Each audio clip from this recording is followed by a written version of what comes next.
خبره دا ده چې مفتي منیر شاکر باندې گزار چې وشو د هغه د ملت پالنې د سیاست ته د ننوتو له امله وشو.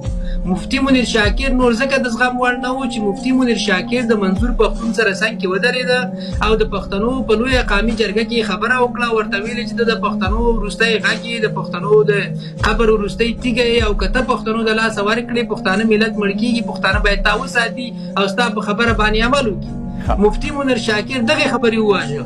مفتي منیر شاکر چې دی د خپلو دیني اختلافاتو له امله خو په پاکستان کې 2000 فرقې دي، 2000 بیانات ورکوي، 2000 اختلافي مسایل کوي، د پیغمبري دعوه خلکو پکې کړي، قادیانت پکې په ښکاره روان دی. د مفتي عبدالقوي غوندې سړی چې تاسې ګورئ ځان ته مفتي عبدالقوي څه نه وایي.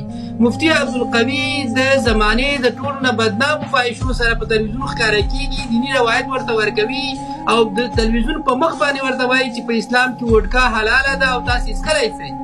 هیچا مفتي عبدالقوي ته څه ونه ویلې، هیچا په مفتي عبدالقوي باندې د ګل ګزار هم ونه کړ.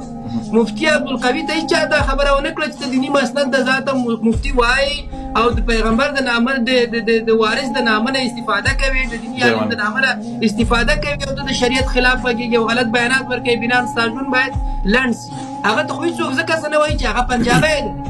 په لسګونو نور دی دغسې دیني دغه مولانا د دوی د دیني علماو مشر و اطهر نومېږي که څه نومېږي ما نه نوم هېر سو، څه نه بیانات یې ورنکړل. کوم شی اشرفي طاهر اشرفي څه ونه ویل په خپل وخت کې. د طاهر اشرفي په موټر کې د شرابو نه ډک بوتلونه په اسلام آباد کې ونیول سول. کوم دیني عالم د هغه په خلاف راپورته سو چې دا خو د علماو د شورا رئیس هم دی او دی باید مستعفي شي او دا خو د علماو د دین د بدنامۍ علت ګرځېږي.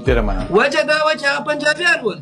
پنجابي ته ولې څوک دا خبره نه کوي چې هغه د خپلې ټولې بدکارۍ سره سره د وفاق د مدارسو رئیس هم پاتې کېدلی شي، خو پښتون مولا د خپل یو اختلافي نظر له امله باندې ورته دا ګرځول کېږي چې ګویا دی خو په دې ووژل سو. دا غلطه خبره ده. دا د اختلافي مسایلو خبره ده، دا د ملت پالنې د سیاست خبره ده. کله چې دی د ملت پالنې سیاست ته ننوته د بایزید روخان لاره یې خپله کړه. د پښتنو د بایزید روخان په لاره باندې چې کله دی روان شي او د وخت د مغل په خلاف باندې خبره کوي او د هغه جبر ته جبر وایي، د جنرالانو جبر ته جبر وایي، د خپل وږي قام خبره کوي، د بلاک میلینګ په خلاف راپورته کېږي. مفتي شاکر چې و په مذهب په نامه باندې چې پیړۍ پیړۍ باندې دغه قام چا بلاک میل کړی د دې په خلاف راپورته سوی و.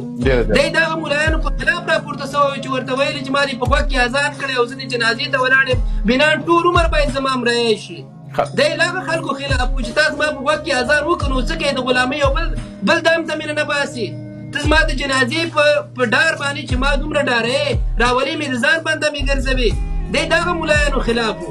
اسلام خو چې د انسان په غوږ کې اذان وشو معنا دا چې دی یو مستقل انسان سو، دی چې دی یو ازادي خپله کړه، دی د یو خدای عبادت ته راوبلل سو، د یو خدای بندګۍ ته راوبلل سو.